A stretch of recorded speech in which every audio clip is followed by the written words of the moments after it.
Hello दोस्तों, मैं हूं मीर और आज मैं एक्सप्लेन करूंगा I shouldn't be alive series का एक और एपिसोड। इस एपिसोड में हम देखेंगे एक आदमी का अफ्रीका के मैदान में प्लेन क्रैश हो गया था। उसके पास कोई नहीं, अब जख्मी हालत में और बिना खाना पानी के वो जंगली जानवरों से कैसे बच पाएगा, यही हम इस एपिसोड में देखेंगे। आपको पहले ही बता दूं, ये भी एक सच्ची कहानी है। So without wasting much time चलते हैं सीधा वीडियो की तरफ।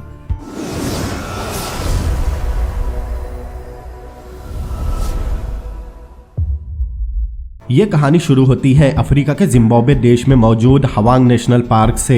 इस पार्क में दुनिया के सबसे दुर्लभ जानवर रहते हैं। इन जानवरों पर हमेशा शिकार और विलुप्त होने का खतरा बना रहता है। हवांग नेशनल पार्क एक प्योर वाइल्ड एरिया है जहाँ हर किस्म के जानवर मौजूद है। तो 2003 में हम ग्रेग को देखते हैं। ग्रेग इंग्लैंड में पैदा हुआ था, लेकिन वो बड़ा होते ही अफ्रीका आ गया। ग्रेग ने अपनी जिंदगी अफ्रीका के एक दुर्लभ कुत्तों की प्रजाति को बचाने डेडिकेट कर दी है। अब तक उसे अफ्रीका में 12 साल हो चुके हैं। बचपन से ही ग्रेग को नेचर और वाइल्ड लाइफ से बहुत प्यार था। अफ्रीका उसे एक किताब की तरह लगता था जिससे तुम कितना भी सीख लो, लेकिन वो किताब कभी खत्म नहीं होगी। ग्रेग वहाँ के उन चुनिंदा लोगों में से एक था जिन्हें प्लेन उड़ाना आता है। उस समय ग्रेग अपने प्रोजेक्ट में बिजी था, फिर भी वो अपने कोवर्कर के कहने पर गायब हुए गेंडे को ढूंढने तैयार हो गया। पार्क और सभी लोगों को राइनोस की बहुत फिक्र थी, क्योंकि पहले ही दुनिया में राइनोस बहुत कम बचे हैं। अब ग्रेग एक प्लेन से उस राइनो को ढूंढने निकल रहा था। ग्रेग बहुत अच्छा पायलट था, लेकिन इतनी गर्मी में राइनो को ढूंढते हुए प्लेन उड़ाने में उसे भी बहुत कंसंट्रेट करना होगा। ये बात ग्रेग को भी पता थी, लेकिन वो राइनो को ऐसे ही छोड़ नहीं सकते थे। वैसे भी राइनोज बहुत कम बचे हैं। अब थोड़ी देर बाद ग्रेग आसानी से प्लेन टेक ऑफ कर लेता है। लाइट वेटेड प्लेन पार्क पर नजर रखने का बहुत सस्ता उपाय है, लेकिन ऐसे गर्म मौसम में ये बहुत खतरनाक भी था। ग्रेग उस राइनो को ढूंढ रहा था। उस दिन वहाँ बहुत गर्मी थी। ग्रेग को प्लेन हवा में रखना भी मुश्किल हो रहा था। राइनो को ढूंढते हुए ग्रेग एक बहुत सूखी और पथरीली जगह पहुंचा। इससे पहले ग्रेग ने इस एरिया में कभी फ्लाई नहीं किया था। सभी राइनो इलेक्ट्रॉनिकली टैग थे। कुछ ही समय बाद ग्रेग के ट्रैकिंग डिवाइस ने उस राइनो को ट्रेस कर लिया। ग्रेग को वो राइनो दिख भी रहा था। अब उसे प्लेन घुमाकर वापस जाना था, लेकिन जैसे ही ग्रेग ने टर्न लिया, प्लेन का एक इंजन बंद हो गया। उसे कुछ समझ नहीं आ रहा था कि अचानक प्लेन को क्या हुआ है। वो प्लेन को जितना हो सके कंट्रोल करने की कोशिश कर रहा था, लेकिन अब प्लेन तेजी से नीचे गिरने लगा। एक समय पर ग्रेग समझ चुका था अब कुछ नहीं हो सकता, और उसके कुछ ही सेकंड्स बाद प्लेन जमीन पर क्रैश हो गया। अब थोड़ी देर बाद प्लेन का पेट्रोल ग्रेग पर गिरने लगा। तब उसे होश आया। वो ये जानकर हैरान था कि वो अभी तक जिंदा है, लेकिन वो पेट्रोल था, इसीलिए ग्रेग तुरंत प्लेन से बाहर निकलकर रेंगते हुए पीछे जाने लगा, क्योंकि प्लेन कभी भी ब्लास्ट हो सकता था। लेकिन कुछ ही सेकंड बाद उसे समझ आया उसके दोनों पैर बिल्कुल भी काम नहीं कर रहे। अब ग्रेग प्लेन से सुरक्षित दूरी पर पहुंच गया था, लेकिन तभी उसने देखा उसका रेडियो प्लेन में ही है। उसे जल्दी ही रेडियो पर मैसेज देना होगा, इसीलिए उसे रेंगते हुए प्लेन तक वापस जाना पड़ा। दरअसल अभी किसी को नहीं पता वो कहाँ है और उसका प्लेन क्रैश हो चुका है। उसके पास सर्वाइवर के लिए कुछ नहीं था, खाना पानी कुछ नहीं, और वो बहुत ज्यादा जख्मी भी है। लेकिन ग्रेग रेडियो तक पहुंच गया था। वो तुरंत रेडियो पर मैसेज देने की कोशिश करता है, लेकिन रेडियो बहुत गर्म हो गया था। दरअसल प्लेन क्रैश की वजह से रेडियो के अंदर की बैटरीज एक दूसरे में मेल्ट हो गई थी। इसका मतलब वो रेडियो खराब हो चुका है। उसे समझ नहीं आ रहा था वो क्या करे, लेकिन अब हालात और खराब होने वाले थे। दरअसल उसी वक्त ग्रेग के पैरों में दर्द शुरू हुआ। दरअसल बाहर से तो उसे बस छोटी मोटी खरोंचें आई थी, लेकिन उसके पैरों की हड्डियां 6 अलग अलग जगहों से टूट गई थी। उसे इंटरनल ब्लीडिंग हो रही थी। उसे ऐसा दर्द हो रहा था जिसे कोई समझ नहीं सकता।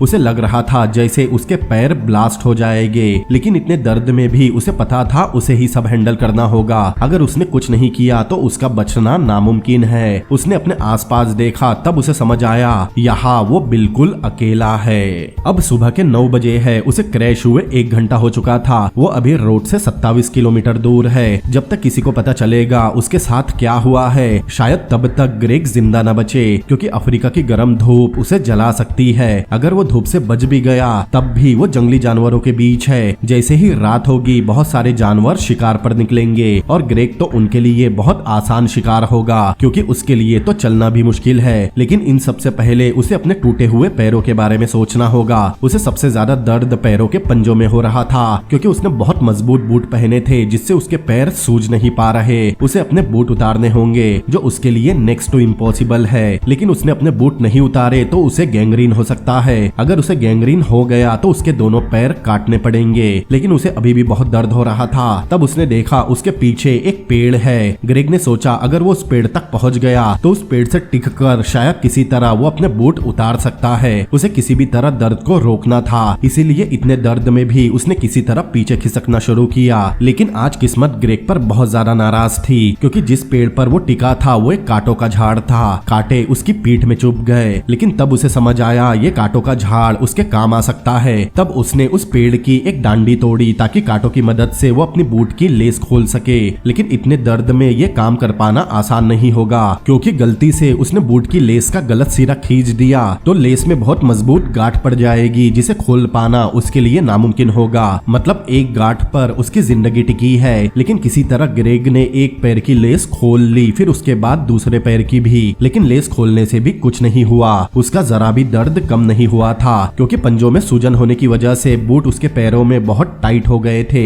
तब उसे समझ में आया उसे बूट की लेस एक एक होल से बाहर निकालनी होगी, इसीलिए उसने तुरंत ही लेस निकालनी शुरू कर दी। उसके दिमाग में लगातार यही बात चल रही थी कि अगर ये बूट नहीं उतरे तो उसके पैर भी नहीं बचेंगे। बूट के जरा भी हिलने पर उसे बहुत दर्द हो रहा था, लेकिन फिर भी ग्रेग लेस निकालता रहा और फाइनली उसने दोनों बूट की लेस निकाल ली। अब उसे बूट उतारने हैं, लेकिन सूजन की वजह से बूट बहुत टाइट हो गए थे। तब उसे उसके बाजू में एक लकड़ी का डंडा दिखाई दिया। वहाँ पत्थरों के अलावा सिर्फ लकड़ी ही थी। ग्रेग ने वो लकड़ी उठाई, लेकिन उस लकड़ी के बूट से टच करने पर भी उसे बहुत दर्द हो रहा था और अभी उसे बूट उतारने भी है। तब उसे एक मूवी याद आई जिसमें दर्द को बर्दाश्त करने के लिए मुंह में कुछ फंसा दिया जाता है। तब उसने एक लकड़ी का टुकड़ा अपने दांतों में दबाया। अब जैसे ही उसने डंडे को अपने बूट से टच किया, दर्द से उसने उस लकड़ी को ही चबा दिया। दरअसल वो लकड़ी सड़ चुकी थी, उसमें दीमक लग चुके थे। ग्रेग तुरंत ही थूकने लगा, जबकि उसके शरीर में इतना पानी भी नहीं था कि उसका थूक निकल सके। फिर उसने अपनी ताकत लगाकर उस लकड़ी के डंडे के जरिए अपने बूट को उतारा। उसे पता था वो अभी रुक गया तो उसके लिए दूसरा बूट उतारना बहुत मुश्किल होगा, इसीलिए इतने दर्द में भी उसने पूरी ताकत लगाकर अपना दूसरा बूट भी उतार दिया। उस समय ग्रेग को कितना दर्द हुआ होगा कोई अंदाजा नहीं लगा सकता। अब थोड़ा दर्द कम होने के बाद जब ग्रेग ने अपनी घड़ी देखी तब उसे पता चला बूट उतारने उसे पूरे 2.5 घंटे लग गए। वही दूसरी तरफ ग्रेग से 325 किलोमीटर दूर उसका कलीग और बेस्ट फ्रेंड पीटर उसके वापस आने का इंतजार कर रहा था। दोनों अफ्रीकन डॉग को बचाने के प्रोजेक्ट पर साथ में काम कर रहे थे। दोनों का एक ही जैसा पैशन था, इसीलिए दोनों दोस्त बन गए। तभी उसे एक कॉल आया। पीटर को पता चला ग्रेग मिसिंग है। पीटर को ये सुनकर शौक तो लगा, लेकिन उसने तभी सोच लिया था उसे ग्रेग को ढूंढना होगा। वही दूसरी तरफ टेम्परेचर 37 डिग्री तक पहुंच गया था। ग्रेग ने काफी समय से पानी नहीं पिया। उसकी बॉडी लगातार डिहाइड्रेट हो रही थी। अभी 12 बज रहे थे और प्लेन क्रैश हुए 4 घंटे हो चुके हैं। उसने पिछले 12 घंटों से ठीक से पानी नहीं पिया था क्योंकि हाथियों ने उसके एरिया के वाटर पाइपलाइन को तोड़ दी थी। पानी की कमी की वजह से उसे अपनी जबान भी फील नहीं हो रही थी। लेकिन तभी उसने देखा उससे थोड़ी ही दूरी पर एक गिद्ध बैठा है। वो गिद्ध ग्रेग के मरने का इंतजार कर रहा था। तब ग्रेग ने खुद से कहा वो इतनी जल्दी नहीं मरने वाला, लेकिन डिहाइड्रेशन उसका अगला दुश्मन है। उसके साथ ही जंगली जानवर भी जो रात होते ही शिकार करने बाहर निकलेंगे। अब जिन जानवरों को बचाने ग्रेग ने अपनी जिंदगी डेडिकेट की है, अब वही जानवर उसकी जान के दुश्मन बनेंगे। इस पार्क में बहुत सारे जंगली जानवर मौजूद है जो शिकार की तलाश में है। शहरों के जू में ये जानवर हार्मलेस दिखते हैं, लेकिन जंगल में वो सभी जानवर आपकी जान के दुश्मन है। ग्रेग को पता था धूप और जानवरों से बचने उसे शेल्टर चाहिए और उसके पास बस एक ही ऑप्शन है, उसका क्रैश हुआ प्लेन। अब वो ब्लास्ट हो या ना हो, ग्रेग को प्लेन के पास वापस जाना होगा। अब उसने वापस प्लेन की तरफ रेंगना शुरू किया। हर धक्के के साथ उसे बहुत दर्द भी हो रहा था। अब थोड़ी दूर आते ही उसे समझ आया अब उसमें इतनी ताकत नहीं बची। तब उसे याद आया उसे पेट के बल पलटना होगा। बायोलॉजिस्ट होने की वजह से ग्रेग को पता था बहुत सारे जानवर पेट के बल आसानी से चल पाते हैं, लेकिन उसके लिए पेट के बल पलटना भी आसान नहीं था क्योंकि इससे उसके पैर बहुत ज्यादा हिलेंगे, जिससे उसे बहुत दर्द होने वाला है। लेकिन फिर भी ग्रेग ने लकड़ी के सिरे पर अपने बूट की लेस बांधी, फिर उस लेस को अपने पैर से घुमाकर पकड़ लिया। अब उसे पता था उसे बहुत दर्द होने वाला है। तब उसने खुद को दर्द के लिए तैयार किया, फिर पूरी ताकत लगाकर और लेस को खींचकर पीछे पलटा। उस समय भी ग्रेग को बहुत दर्द हुआ था। उसे कुछ टूटने की आवाज भी आई थी। वो आवाज लकड़ी की नहीं बल्कि उसके पैरों की हड्डियों की थी। अब ग्रेग पेट के बल जंगल पलट तो चुका था, लेकिन टेम्परेचर 45 डिग्री तक पहुंच गया और तब तक ग्रेग छाव तक नहीं पहुंचा तो वो धूप में झुलस जाएगा। ये बात ग्रेग को बहुत अच्छे से पता थी, इसीलिए धीरे धीरे ही सही लेकिन वो प्लेन की तरफ बढ़ रहा था। अब तक 2 बज चुके थे और उसे क्रैश हुए 6 घंटे हो चुके हैं। लेकिन ग्रेग के लिए एक बात अच्छी थी, दरअसल बायोलॉजिस्ट होने और इस जगह पर इतने साल बिताने की वजह से वो सिर्फ कदमों की आहट से ही पहचान सकता था उसके आसपास कौन सा जानवर है। उसे डर था इस हालत में कोई जानवर पीछे से उस पर हमला न कर दे, क्योंकि इस हालत में वो खुद को बचा नहीं सकता। तभी उसे कुछ सुनाई दिया। उसने पीछे देखा, एक हाथियों का झुंड उसी तरफ आ रहा था। ग्रेग को अच्छी तरह पता था अगर हाथी आपको पहले ही देख ले तो कुछ नहीं होता, लेकिन अगर वो आपको अचानक देख ले तो वो डर कर हमला कर देते हैं। और अभी वो हाथियों से अटैक डिस्टेंस पर ही था। अगर हाथियों ने उसे बहुत करीब आने पर देखा तो वो उस पर हमला कर देंगे। इस समय ग्रेग बहुत डर रहा था। उसने हिलना बंद कर दिया। तभी उसे हाथियों के चिल्लाने की आवाज आई। तब ग्रेग बहुत ज्यादा डर गया था, क्योंकि उसे मारने, उसे क्या किसी भी इंसान को मारने हाथी का एक पैर ही काफी है। लेकिन आज ग्रेग की किस्मत थोड़ी अच्छी थी, क्योंकि हाथी उसके पास आकर वापस लौट गए। तब उसने चैन की सांस ली। उस समय ग्रेग रो रहा था, लेकिन तभी उसे समझ आया रोने के बाद भी उसके आंसू नहीं निकल रहे, क्योंकि उसके शरीर में उतना पानी ही नहीं बचा था कि आंसू बनकर बाहर आ सके। वहीं दूसरी तरफ पार्क ने ग्रेग को ढूंढने की मुहिम शुरू कर दी थी, लेकिन हवांग नेशनल पार्क लगभग 1200 किलोमीटर बड़ा है। पीटर नॉर्मन नाम के एक आदमी के साथ था। पीटर को पता चलता है ग्रेग ने अभी तक रेडियो से कांटेक्ट नहीं किया। पीटर कहता है उन्हें उस राइनो को ढूंढना चाहिए, क्योंकि वो राइनो टैग थे। अगर उन्होंने राइनो को ढूंढ लिया तो ग्रेग भी मिल जाएगा, लेकिन उनका एकमात्र ट्रैकिंग डिवाइस ग्रेग अपने साथ ले गया था। अब बिना ट्रैकिंग डिवाइस से वो अंदाजा भी नहीं लगा सकते ग्रेग का प्लेन कहाँ क्रैश हुआ होगा। पीटर को पता था ग्रेग जिंदा है, लेकिन उसके पास ज्यादा वक्त नहीं। नॉर्मन बताता है एयर सर्च शुरू हो चुकी है, लेकिन अभी तक किसी को ग्रेग की कोई खबर नहीं मिली। पीटर को पता था उन्हें ग्रेग को जल्दी ढूंढना होगा, क्योंकि ग्रेग प्लेन क्रैश से बच भी गया हो तो जंगली जानवर उसे जिंदा नहीं छोड़ेंगे। बीतते वक्त के साथ ग्रेग के बचने के चांसेस भी कम होते जा रहे थे। पीटर को पता नहीं था ग्रेग उनसे बस 65 किलोमीटर दूर है। अभी शाम के 4 बजे थे और प्लेन क्रैश को 8 घंटे बीत चुके हैं। ग्रेग रेंगते रेंगते प्लेन की तरफ जा रहा था, लेकिन पैर टूटने, पूरा दिन धूप में बिताने और पानी की कमी से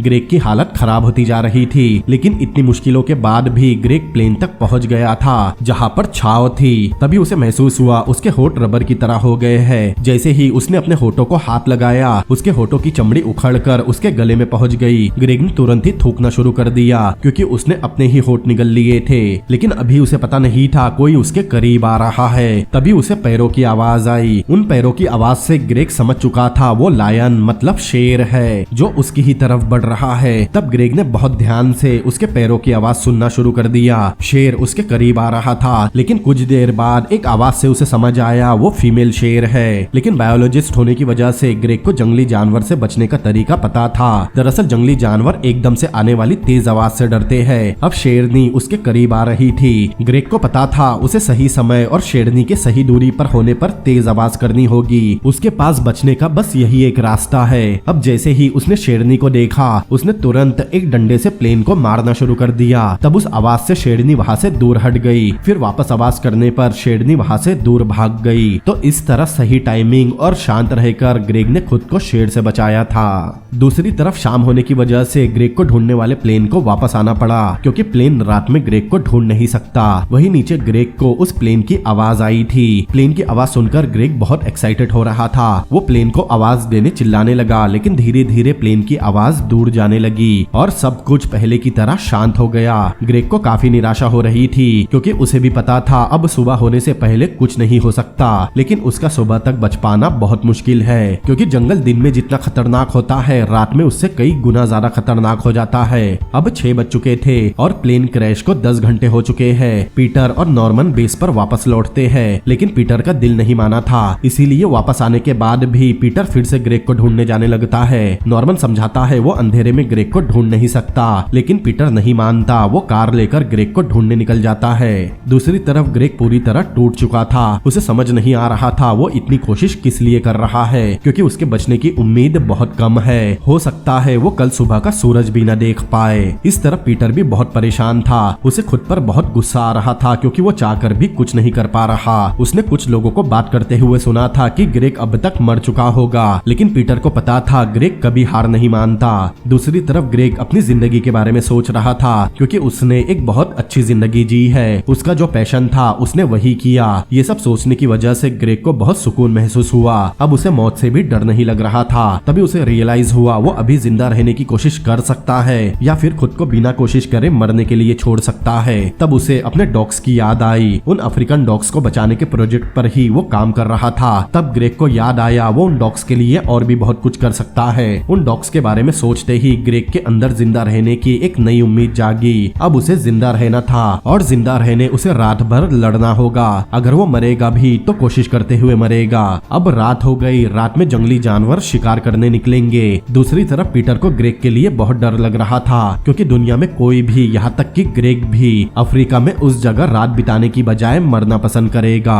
दूसरी तरफ ग्रेग रात में बिल्कुल सतर्क था। वहाँ बहुत सन्नाटा था। ग्रेग की हार्ट बीट बहुत बढ़ गई थी, लेकिन उसे किसी भी तरह सुबह तक सरवाइव करना है। तब उसने प्लेन से टूटा हुआ एक स्टील का डंडा पकड़ लिया। उस समय ग्रेग को सबसे ज्यादा गीदड़ मतलब लकड़बग्गे से डर लग रहा था, क्योंकि लकड़बग्गे किसी भी जानवर को सोते हुए ही उठा लेते हैं। साथ ही उनका जबड़ा सबसे ताकतवर माना जाता है। लकड़बग्गे अपने जबड़ों से हड्डियों तक को तोड़ देते हैं। इस समय पीटर निराश होकर बेस पर वापस आ गया था। उसे भी पता था सुबह तक कुछ नहीं हो सकता।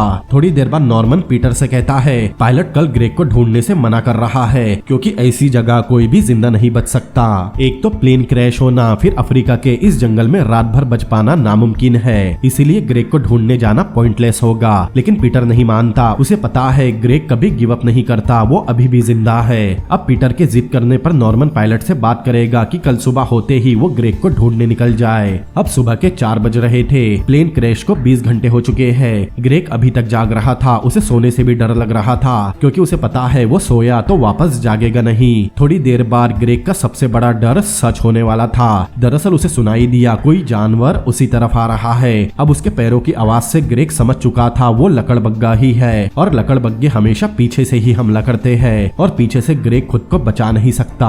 अब खुद को बचाने ग्रेग पिछली टेक्निक ही इस्तेमाल करने वाला था। उसने पहले लकड़बग्गे को करीब आने दिया। अब जैसे ही लकड़बग्गा उसके करीब आया, ग्रेग ने जोर से अपने लोहे की स्टिक से आवाज की। तब उसे सुनाई दिया लकड़बग्गा धीरे धीरे पीछे जा रहा है। तब ग्रेग ने चैन की सांस ली। लेकिन अभी सूरज निकलने में 1 घंटा बाकी है। पता नहीं 1 घंटे में उस पर कौन सा जानवर हमला करे। ये 1 घंटा उसके लिए बहुत लंबा होने वाला है। दूसरी तरफ पीटर भी सोया नहीं था। वो भी बेसब्री से सुबह होने का इंतजार कर रहा था। पीटर को पहले कभी रात इतनी लंबी नहीं लगी। उसने अपने ऑफिस में बात की थी कल सुबह ग्रेग को जमीन पर ढूंढने 15 लोग आने वाले थे, जिससे वो ज्यादा से ज्यादा एरिया में ग्रेग को ढूंढ सके। कुछ समय बाद इतनी लंबी रात के बाद सुबह हुई। ग्रेग ने जख्मी हालत में भी रात काट ली थी, वो भी ऐसे जंगल में जहाँ अच्छे खासे लोग जिंदा न बच पाए। उगते सूरज को देखकर ग्रेग को बहुत अच्छा लग रहा था, लेकिन थोड़ी ही देर बाद उसे याद आया कुछ समय बाद यहाँ बहुत गर्मी बढ़ जाएगी। अगर आज उसे किसी ने नहीं ढूंढा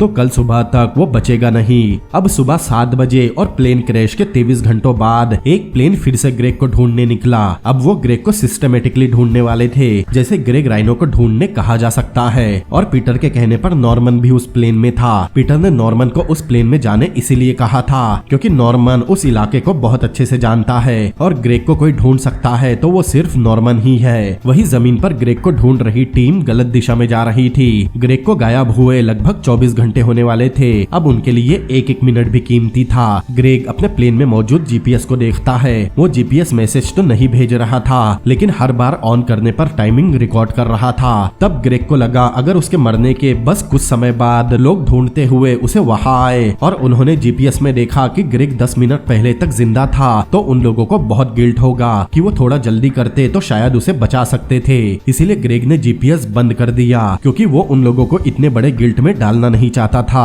वही इस तरफ नॉर्मन ग्रेग को ढूंढ रहा था और साथ ही वो पीटर को भी रिपोर्ट कर रहा था, लेकिन अभी तक उसे कुछ नहीं मिला। अब नॉर्मन उस रूट पर जाने वाला था जिस पर ग्रेग गया था। वही इस तरफ ग्रेग वहाँ मौजूद एक टूटे हुए कांच को चाटता है ताकि रात में उस पर जमी ओस को पी सके। लेकिन तभी उसे प्लेन की आवाज सुनाई दी। प्लेन उसके करीब आ रहा था। उसने तुरंत रेडियो से उनसे कांटेक्ट करने की कोशिश की ताकि उनको को हल्के से हल्का भी सिग्नल मिल सके। वो रेडियो पर अपनी लोकेशन बताने लगा। तब उस प्लेन की आवाज और तेज होने लगी। ग्रेग को लगा उन्होंने उसका मैसेज सुन लिया है। वो बहुत ज्यादा एक्साइटेड हो रहा था, लेकिन तब उसे समझ आया उसे पता भी नहीं वो प्लेन सच में वहां है या बस वो उस प्लेन को इमेजिन कर रहा है। लेकिन इमेजिनेशन हो या सच्चाई, फिर भी ग्रेग ने उसके पास मौजूद स्टील के पाइप को धूप में लहराना शुरू कर दिया और तभी नॉर्मन को जमीन पर कुछ चमकते हुए दिखाई दिया। नॉर्मन ने तुरंत सर्च ग्रुप को वो लोकेशन बताई क्योंकि उसे ग्रेग का प्लेन मिल गया था। वही नीचे ग्रेग को पता नहीं था वो प्लेन सच में है या नहीं, या उन्होंने उसे देखा या नहीं, लेकिन उस जगह प्लेन लैंड नहीं हो सकता था।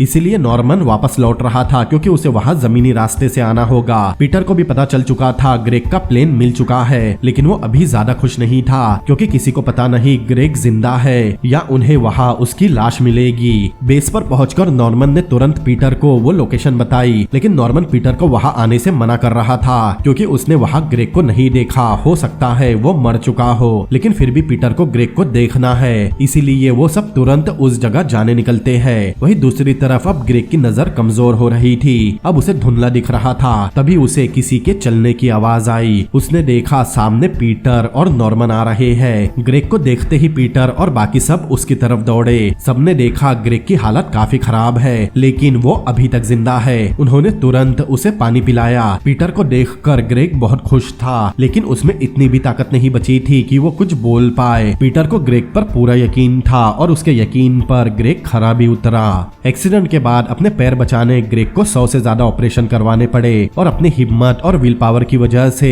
ग्रेग कुछ समय बाद ही फिर से अपने पैरों पर चलने लगा। ये ग्रेग की कुछ असली फुटेज है। ठीक होकर ग्रेग पीटर के साथ अफ्रीकन डॉग्स के प्रोजेक्ट को संभालने वापस आया, लेकिन उसने फिर से कभी प्लेन नहीं उड़ाया और इसी के साथ ये सर्वाइवर स्टोरी भी यही खत्म होती है। तो दोस्तों, कैसा लगा आपको ये एपिसोड और मेरा एक्सप्लेनेशन, मुझे कमेंट करके जरूर बताएं। अगर ये वीडियो आपको पसंद आया हो तो इस वीडियो को लाइक करें, अपने दोस्तों के साथ शेयर करें और ऐसे ही अमेजिंग एपिसोड और मूवीज के एक्सप्लेनेशन देखने के लिए मेरे चैनल को सब्सक्राइब करें। तो मिलते हैं अगली बार किसी और अमेजिंग मूवी के एक्सप्लेनेशन के साथ। Peace out.